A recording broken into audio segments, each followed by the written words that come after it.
Stick to the end to see the Book of Enoch chapter 48 predict what Jesus Christ is going to do and him being called the Son of Man. But anyways, guys, let's get into this. Welcome to the channel, everyone. Today we're going to be going over something a little bit different, kind of in the same vein of what I have been talking about for the past few weeks, but we're going to be talking about the Kaiju. Now, this is a Japanese word that means strange beast. You have the Dai Kaiju, which means great strange beast. So, anyways, let's get started. The origin. The Japanese word kaiju originally referred to monsters and creatures from ancient Japanese legends. So if you see here, this one's pretty interesting. The kaijin, which are strange person. So this refers to distorted human beings or humanoid-like creatures. So let's keep that in mind. So now, Essential Guide to Japanese Monsters. Japanese legend and folklore is full of wide variety of ghosts, demons, and monsters, ranging from innocent and mischievous to menacing and potentially deadly. With all of these creatures popping up in myths, manga, anime, and more. I hope I say manga right. I don't know if that's how you say that or not. I never really paid too much attention.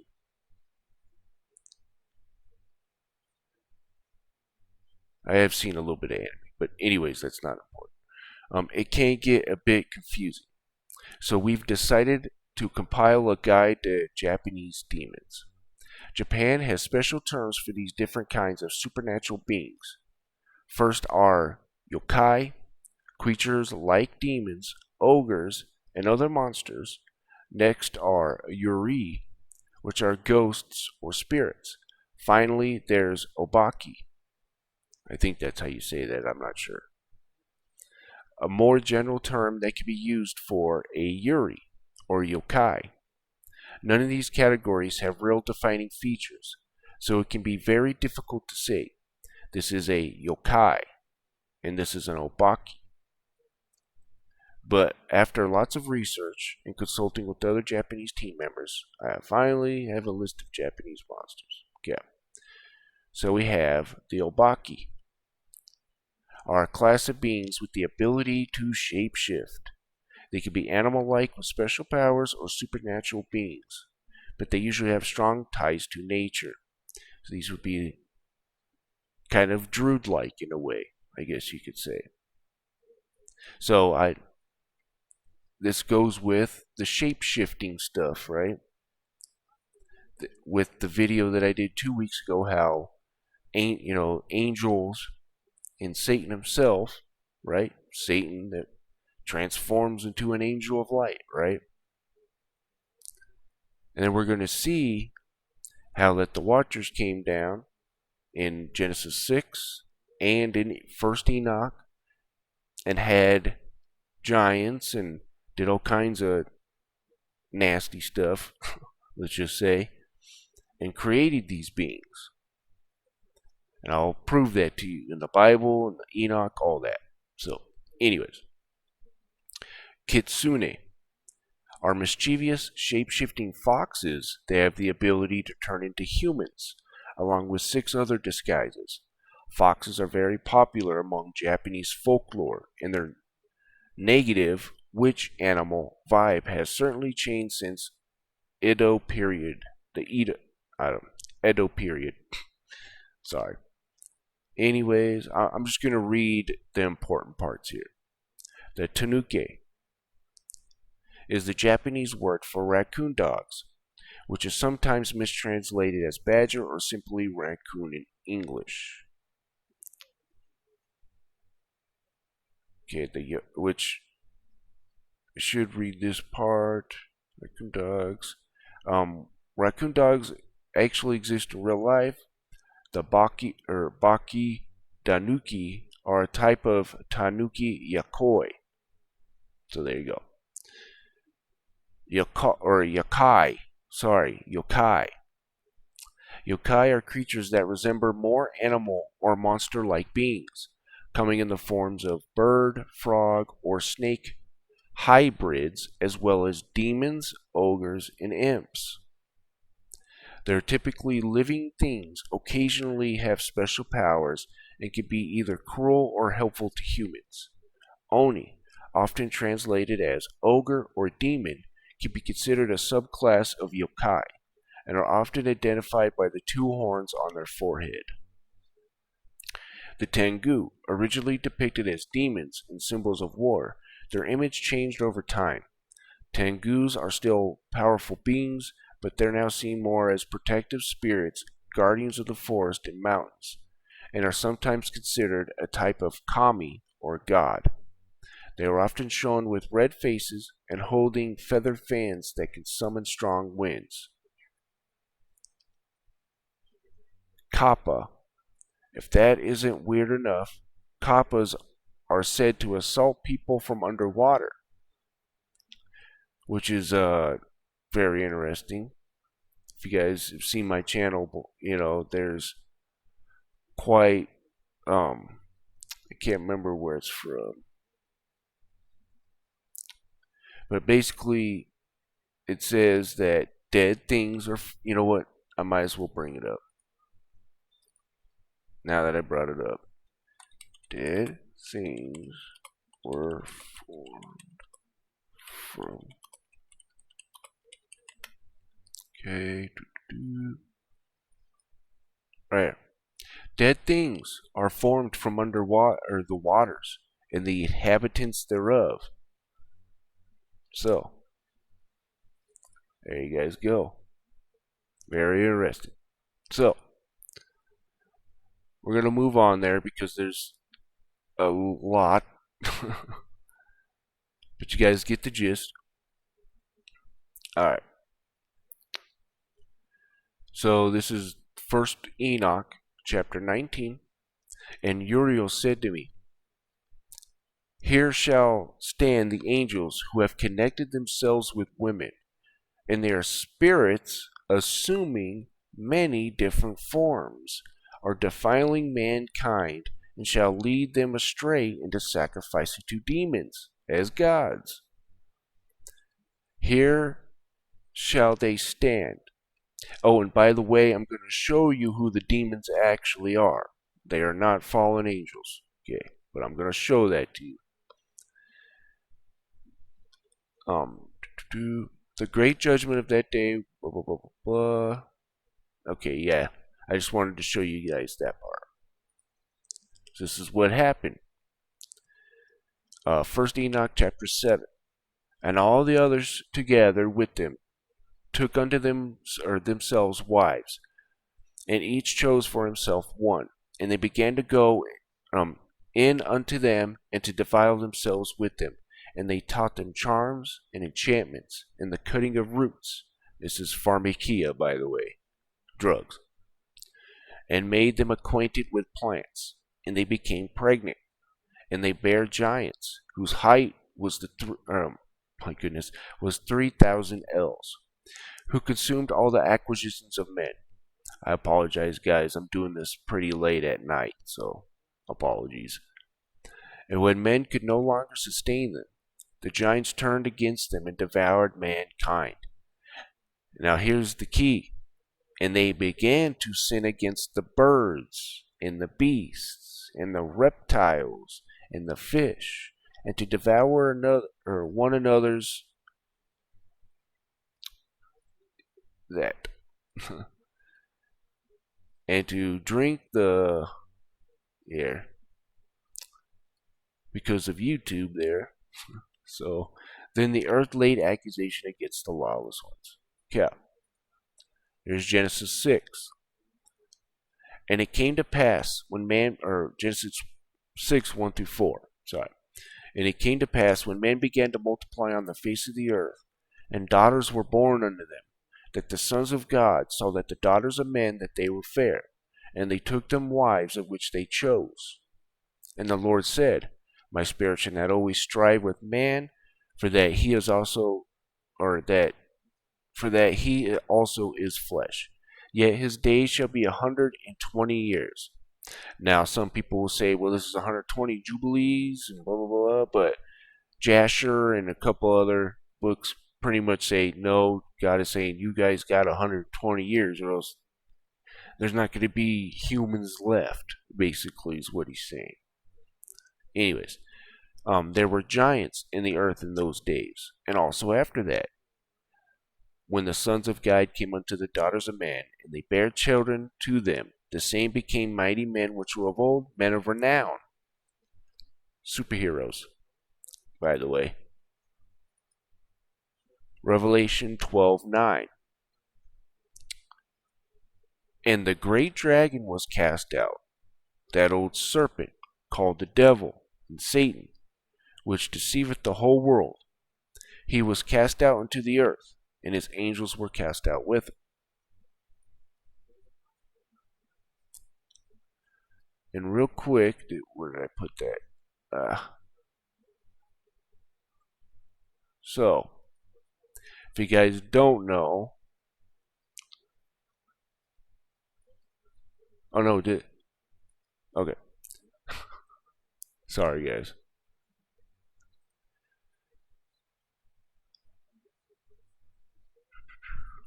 Anyways, this is the one. I want to show you guys Satan is not a cherubim. There's a reason why he's called the serpent, that old dragon, all that. I'm going to prove it to you right here. So first, I want to read this part. Michael, one of the holy angels, to wit, he that has set over the best part of mankind and over chaos. So the mainstream church has been teaching that when the end times comes, right, the Holy Spirit goes away.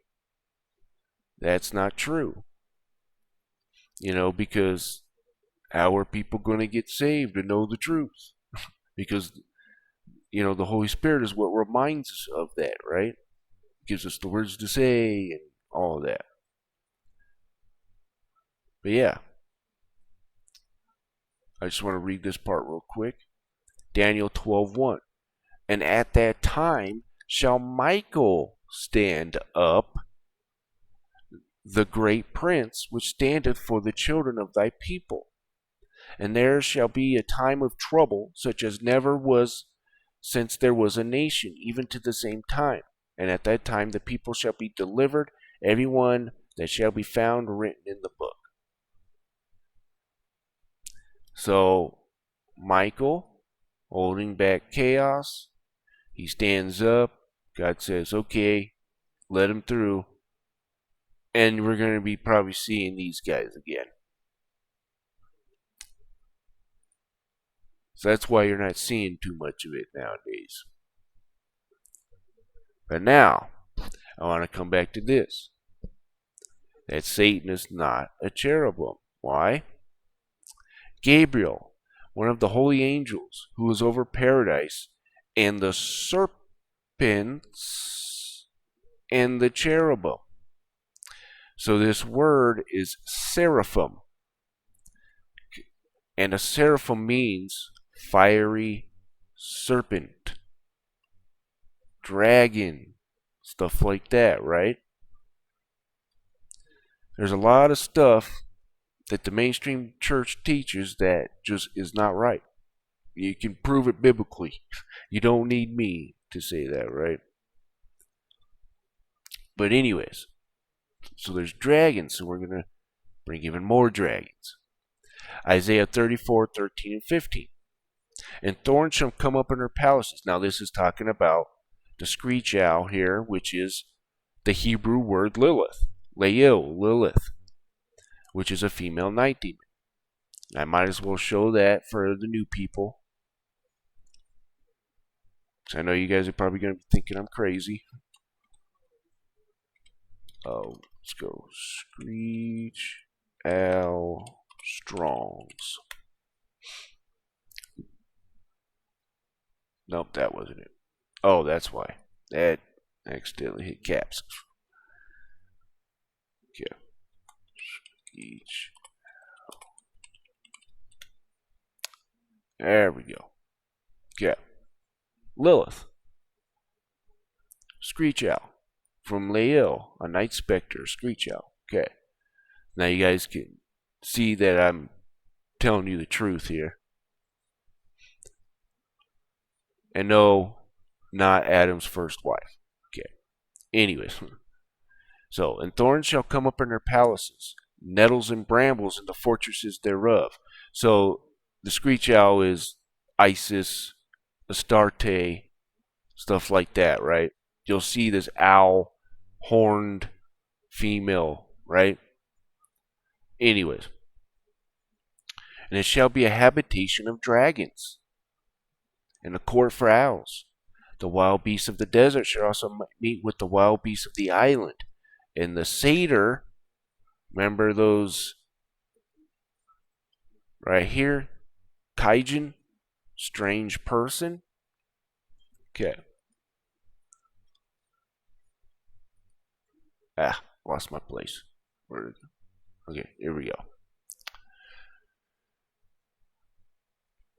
And the satyr shall cry to his fellow. The screech owl, Lilith, shall also rest there, and find herself a place of rest. There shall the great owl, Lilith, make her nest, and lay, and hatch, gathered under her shadow. There shall the vultures also be gathered, every one with her mate. So this is one huge hodgepodge of Nephilim.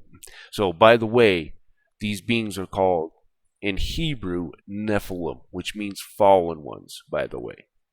And it's an umbrella term. Alright. Okay, I gotta find it here.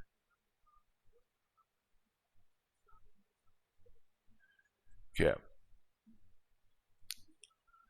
So this is basically the judgment of the giant, the Watchers. This would be the clash of the Titans, or I guess what is it called? It's not necessarily called the Clash of the Titans. What is it? Oh yeah, the Titanomachy, the Lost Poem. So,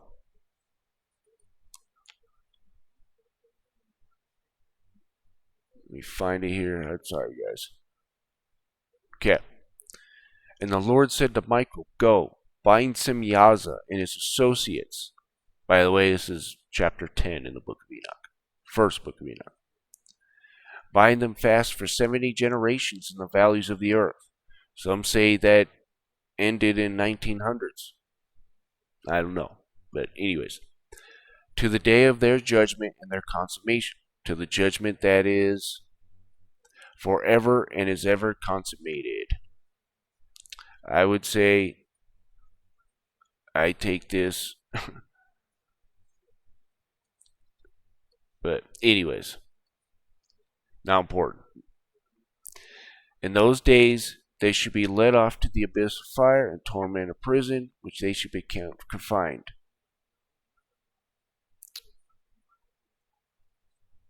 Oh, did I read it before? I did. Okay, I'm sorry, guys. Okay.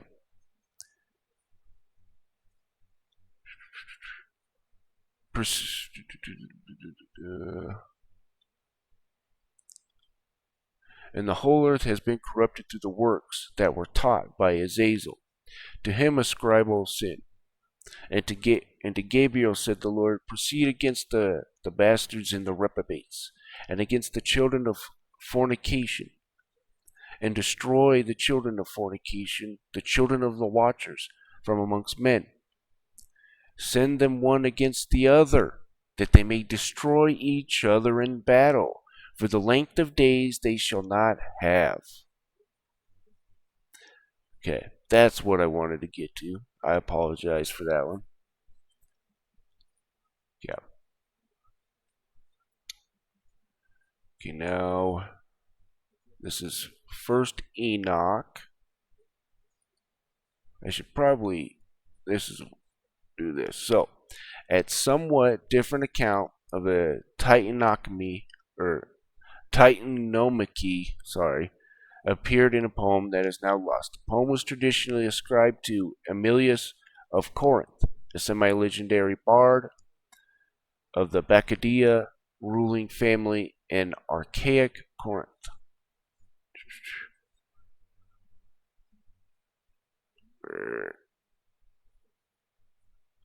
Here we go. Okay.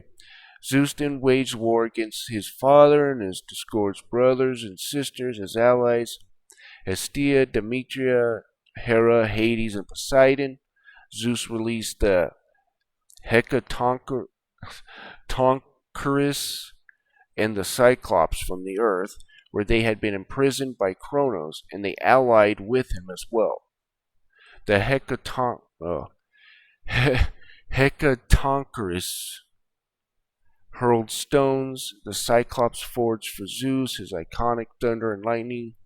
So basically, it's Titan versus Titan and God versus God, stuff like that. Or not God versus God, but Titan versus Titan. That's why you get the old, classic Clash of the Titans, right? It's not actually called Clash of the Titans, but yeah, at least from what I can tell.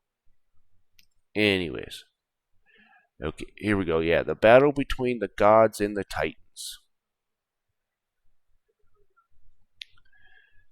Alrighty. What am I? Yeah. And he answered, said to me, and heard his voice, Enoch, the righteous man, scribe of righteous, approach hither and hear my voice. Oh, nope, this is not. Okay. I wish it was like Bible Gateway, when you just put all what you need to put in. Anyways, and now the giants, who are produced from the spirits and flesh, shall be called evil spirits upon the earth, and on the earth shall be their dwelling. Evil spirits have proceeded from their bodies, because they are born from men, and from holy watchers is their beginning and primal origin. They shall be evil spirits on the earth, and evil spirits shall they be called. Demons. So they're not fallen angels. They are these weird beings, right, who don't like humanity. They want to be us, right, which is why they try to possess us. Yeah. Now, we're going to be going over some of the big ones here. So this is 1st Enoch chapter 60. Now we're going to be going over who the deep is, right? And on that day were two monsters parted, a female monster named Leviathan, to dwell in the abysses of the ocean, over the fountains of the waters. But the male is named Behemoth, who occupied with his breast a waste wilderness named Duodain, on the east of the garden where the elect and righteous dwell, where my grandfather was taken up, the seventh from Adam, the first man who the Lord of Spirits created. Alrighty. Ezekiel 31, 4-6. This is that same Leviathan here. The waters made him great. The deep set him up on high, with her rivers running round about his plants. Okay, this is also akin to Hel, or the goddess Hela in Norse mythology, who's the goddess of the underworld, who has rivers. So, Job 41, canst thou draw out Leviathan with a hook? Now, this is a whole breed here, right? You got her Leviathan, right? But then his tongue with a cord, which thou lettest down. Canst thou put a hook into his nose, or bore his jaw through with a thorn? Will he make us supplications unto thee? Will he speak soft words unto thee? So he can speak. Will he make a covenant with thee? Wilt thou take him for a servant forever? Wilt thou play with him as a bird, or as with a bird? Or wilt thou bind him for thy maidens? Alright, now we're going to get to Behemoth. Job 40:15 through 24. I probably won't read all that. I don't know why I put all this up there, but anyways. Behold now Behemoth, which I made with thee. He eateth grass as an ox. Lo, now, his strength is in his loins, and his force is in the navel of his belly. He moveth his tail like a cedar, not a hippopotamus, okay, like some Bibles say. The sinews of his stones are wrapped together. His bones are as strong pieces of brass. His bones are like bars of iron. He is the chief of the ways of God. He that made him can make his sword to approach unto him. Surely the mountains bring him forth food, where all the beasts of the field play. He lieth under the shady trees, I guess I can read it, and covert the reed in the fens. The shady trees cover him with their shadow. The willows of the brook compass him about. Behold, he drinketh up a river. He hasteth not. He trusteth that he can draw up Jordan into his mouth. He taketh with his eyes. His nose pierceth through snares. Crazy, huh?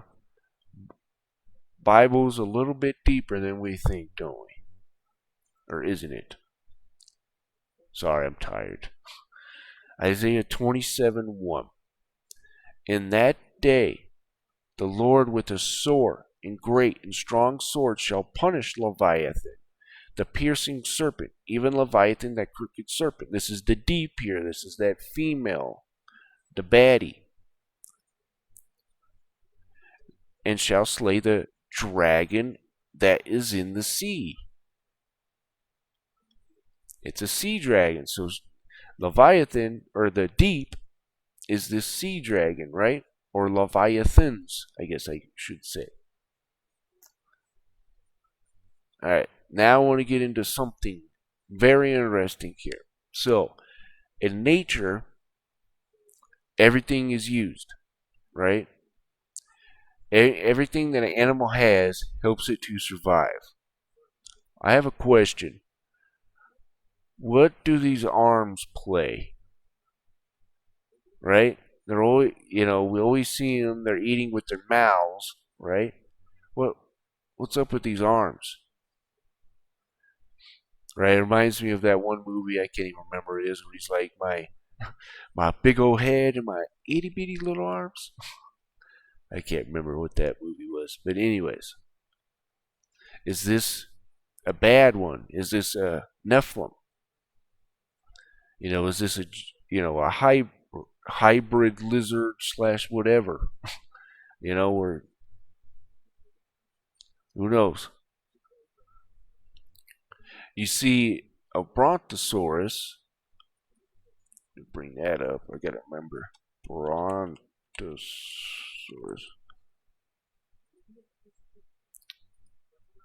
So we see these guys here. This looks like a behemoth almost, doesn't it?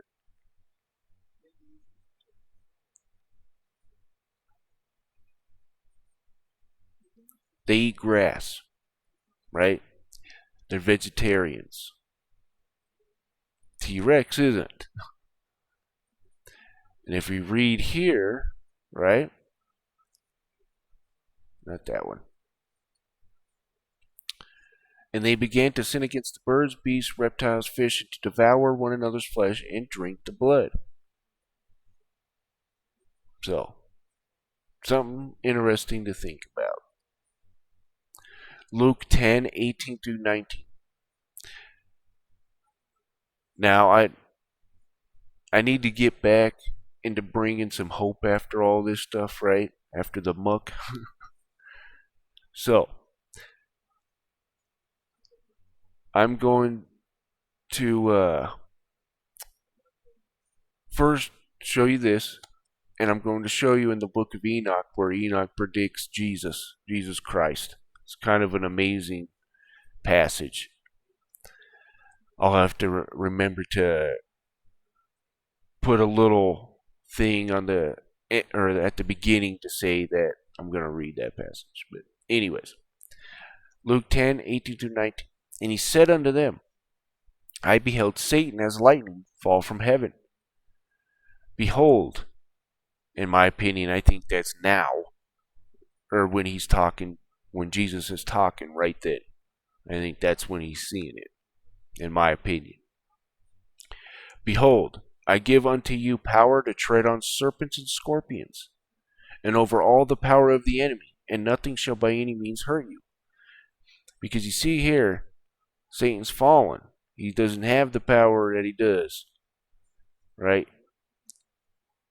And then Jesus says, behold, now, in my opinion, I give you, or I give unto you the power to tread on serpents and scorpions. Right? That's just my opinion, though. Alright. The book of Enoch, chapter 48. And in this place I saw the fountain of righteousness, which was inexhaustible, and around it were many fountains of wisdom. And all the thirsty drank of them, and were filled with wisdom, and their dwellings were with the righteous and the holy elect. And at that hour, that Son of Man, who's Jesus called, or referenced as, the title, Son of Man, was named in the presence of the Lord of spirits, and his name before the head of days. Yea, before the sun and the signs were created, before the stars of heaven were made. Remember, for the Word was God, Anyways. And his name was named before the Lord of spirits. He shall be a staff to the righteous, whereon to stay themselves and not fall. And he shall be the light of the Gentiles, and the hope of those who were troubled of heart. All who dwell on the earth shall fall down and worship before him,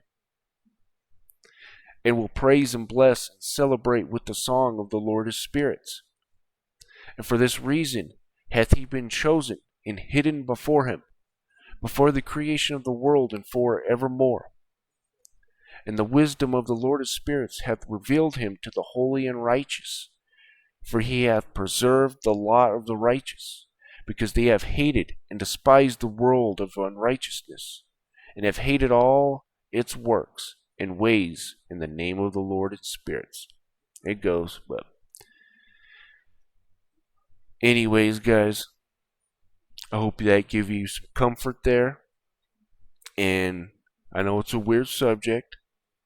A lot of you guys probably thought I was probably crazy there, but once you see that I could bring the evidence there, man, it's crazy what's in the Bible and what you can prove, right? It's just amazing. And then we have the book of Enoch straight up giving a verse about Jesus Christ and what he's going to do, right? Before the flood. So, it's just amazing. But anyways, guys, I thank you for watching, and you guys have a wonderful day.